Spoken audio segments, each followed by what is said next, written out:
name is Lee Carter. I'm the Democratic Party's nominee for the 50th District. I was driven to politics and to my support for single-payer health care through two first-hand experiences with our healthcare system, both caused by on-the-job injuries. The first was in 2009 while I was on active duty in Kuwait. I had the misfortune of having a 400-pound crate of radios dropped on my leg. The edge of the crate sliced my thigh open so deeply that I could see the muscle. I went to medical, I showed my ID card, and I was promptly treated. The entire focus was on healing, so that I could return to my normal work as quickly as possible. There was no hassle over billing, no pointless red tape to cut through, and most importantly, no out-of-pocket cost. The second was in the summer of 2015, several years after I left active duty. I was installing a lighting control panel, which, unbeknownst to me, an electrician had miswired. I received a 245-volt electric shock across my heart, and I blew my back out while pulling away from the panel. I cycled through a handful of workers' comp doctors and in-network doctors before finally having to pay out of pocket to see an orthopedist who was able to quickly diagnose and treat the cause of my back injury. In the meantime, I had been suffering and unable to work or even to walk for 3 months. Rather than focusing on healing, I had to figure out how to pay my medical bills and wrestle with my insurance company and my former employer to get the care I needed.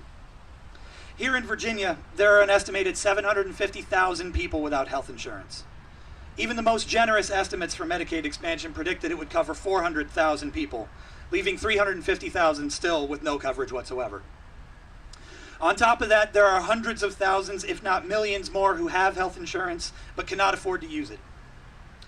A single-payer system that works with every healthcare provider in Virginia will benefit the overwhelming majority of Virginians. It will be better for providers who will no longer have to navigate the billing systems of multiple different insurers. It will benefit individuals who will no longer have to worry about whether or not a doctor is in network and whether or not they can afford their deductible. It will benefit employers, particularly small businesses, who will no longer need to navigate the complexities of healthcare enrollment or struggling to compete for employees against larger businesses that can afford better benefits packages. We've built extraordinary complexity into our civilian healthcare system that doesn't need to be there. Health insurance companies have never given a vaccination. They've never set a broken bone, and they've never sutured a wound. They take money from the consumer, keep a portion for themselves, and then pay healthcare providers as little as they can get away with. The people of Virginia can do better than that by doing it for ourselves, with a single-payer healthcare program which will be accountable to the people at the ballot box and will not be run to enrich a small handful of executives and investors. When a member of your family is sick or injured, their health should be the only consideration. That person should be able to go to the doctor and get the treatment they need. Our current health insurance system causes worse healthcare outcomes and drives costs up, not only for the families of the people who need treatment, but for everyone who pays into the health insurance system to cover the cost of that treatment. Let's take a look at the numbers. Virginia currently spends $62 billion every year on health care from all sources, public and private. That works out to around $7,700 per person per year, whether they have insurance or not. Meanwhile, other countries, Austria in particular, which has roughly the same population and GDP as Virginia, spend about $5,500 per person per year with their single-payer system.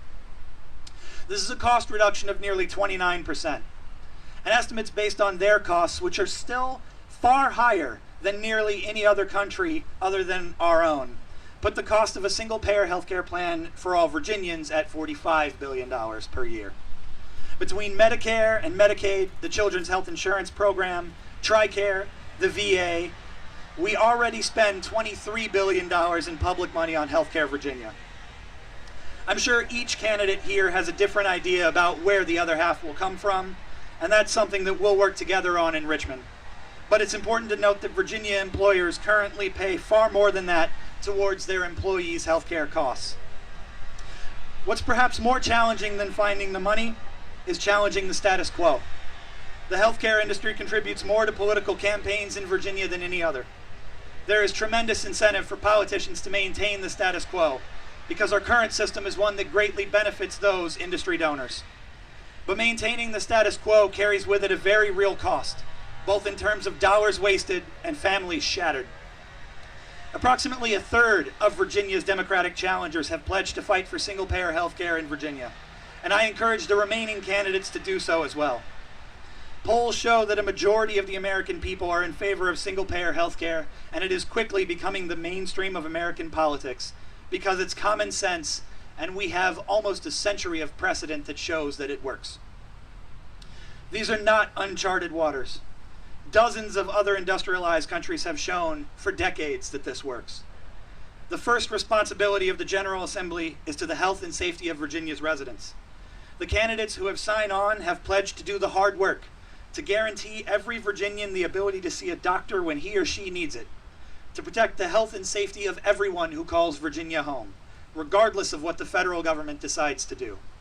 It's simply too important to leave this decision up to Washington. Thank you.